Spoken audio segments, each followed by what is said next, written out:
General Torre, sinibak bilang PNP chief, kauna-unahang opisyal na tinanggal.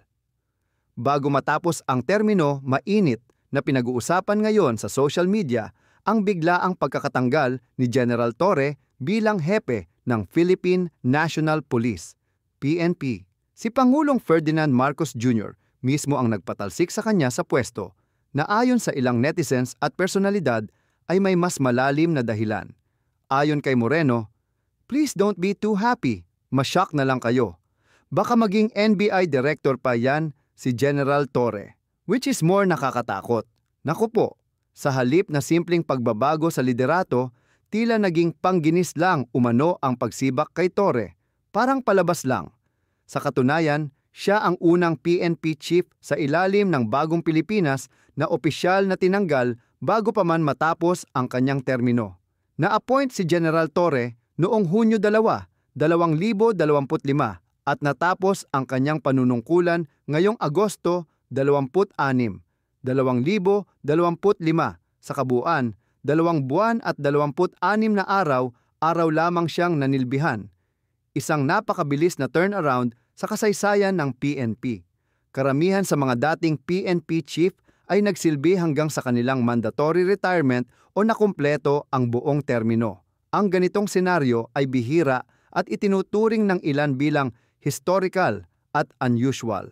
Marami ang nagsasabing ang sunod-sunod na kapalpakan ni General Torre ang nagbunsod ng kanyang pagkakatanggal. Mula sa palpak na 5 minuto na response time na idinaan pa sa live video hanggang sa tila comedy style na pagboboxing sa publiko, marami ang nabahala sa kanyang mga aksyon bilang pinuno ng pambansang pulisya. Bagamat naging aktibo si General Torre sa mga effort na ipadala si dating Pangulong Rodrigo Duterte sa The Hague, hindi ito sapat para mapanatili ang kanyang pwesto. Ayon sa ilang netizens, ang kanyang pagkakasibak ay maaaring diversion lamang mula sa mas malalaking issue sa Administrasyong Marcos Jr., gaya ng problema sa flood control at umano'y korupsyon sa hanay ng mga kaalyado ng Pangulo. Isang kontrobersyal ding pahayag ni General Torre ang umani ng batikos. Wala daw gwapong adik, lahat daw ng adik, pangit. Marami ang na-offend at tila hindi ito nakatulong sa kanyang imahe. Sa huli, ang mabilis at maingay na pagbaba ni General Torre sa pwesto ay nagsilbing paalala kung gaano kadelikado ang politika sa mga ahensyang tulad ng PNP at kung paanong sa isang iglap ang isang itinuturing na pitbull ng Malacanang ay maaaring mawala sa eksena. Mga DDS, good news sa atin ito. Torre relieved as PNP chief. Executive Secretary Lucas Bersamin confirmed that PNP Chief Police General Nicolas Torre has been relieved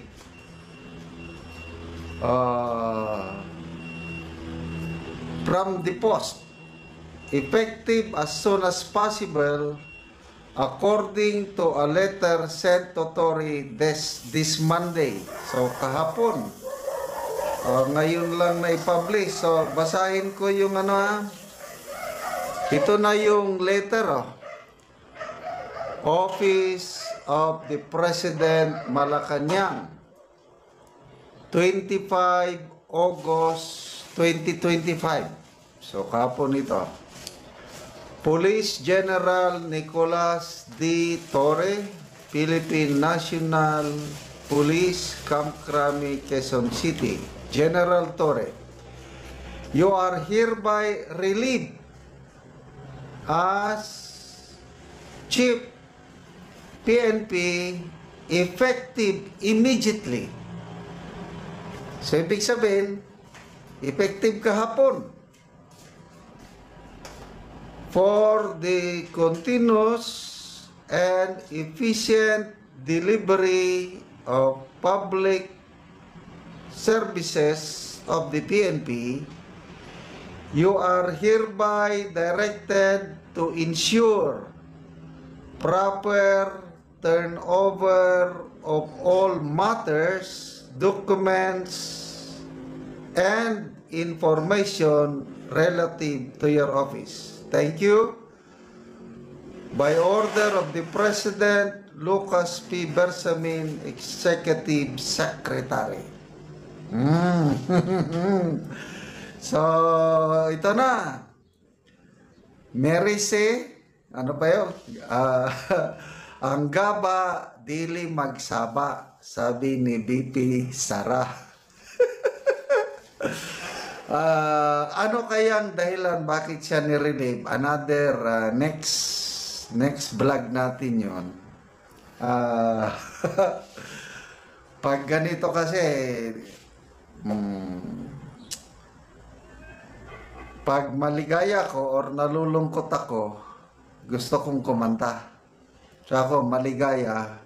Ano bang ating magandang ikanta kay General Torre? And now, the end is near, and so you face the final curtain.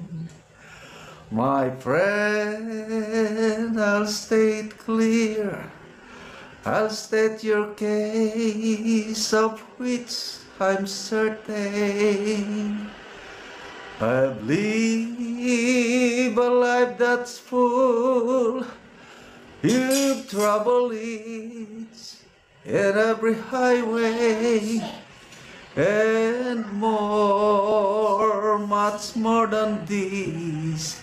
You did it your way. Regrets, I had a few, and so a few to mention. You did what you had to do, and saw it through without exception. Hindi ko na alam. And so along the byway, and more, much more than this, you did it your way. Ang sarap kumanta. Ano ngayon? Nakailang buwan pa siya? July ba o August siya? 2, 3 buwan pa lang yata. may napanood akong Facebook reel.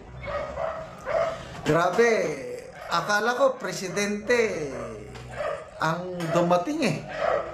Grabe, una, nakamotorsiklo nga mga riders na pulis. Gagandang mga motor. Sumunod, police cars. Dami. Mamaya, may black na sakyanan. Ang laking sakyanan. Lumabas. General Torre. Oh, grabe. In fairness, ang ganda ng kanyang tindig. Ang ganda ng lakad niya papunta sa mga tao. Gumagano. Galing. Na ngayon, na-relieve na siya. Anyway, magbasa tayo sa mga comments. Comments. Wilson Bautista Valdez. Ha ha ha. May aariston na kasi. Arrest warrant is waiting. Ray Garcia, boxing pamor. Chassis Sam. Congratulations po. Nothing lasts forever. Bali boxing sub ka naman without opponent.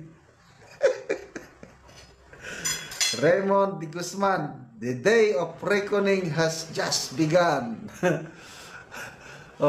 Balik tayo sa boxing. May nakita kong picture silang dalawa ni People's Champ, Manny Pacquiao. Nakaganon silang dalawa eh. Parehas silang boxing champ.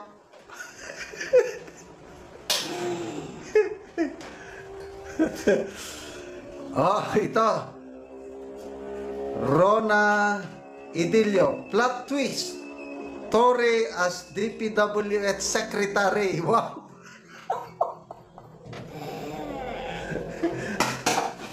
Ano sa tingin nyo?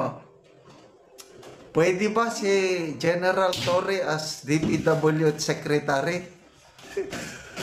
Pwede siguro. Kalat ka rin niya lahat yung mga kontraktor, mga engineer yan ano. Baka nga.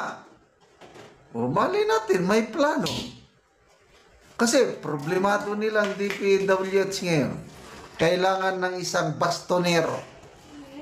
Yung matapang, yung salita pa lang niya is nanginginig na sila. Di pwede si General Torre doon. Kaya wag muna tayong magsaya mga ka-DDS. Kaya baka kung gagawin siyang DPWH Secretary, mapro-promote pa siya. Kasi cabinet secretary na yun eh.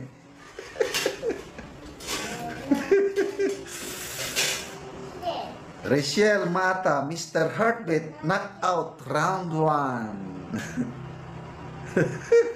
Baste got the last laugh. Jam Madayan, well deserved, Diwata.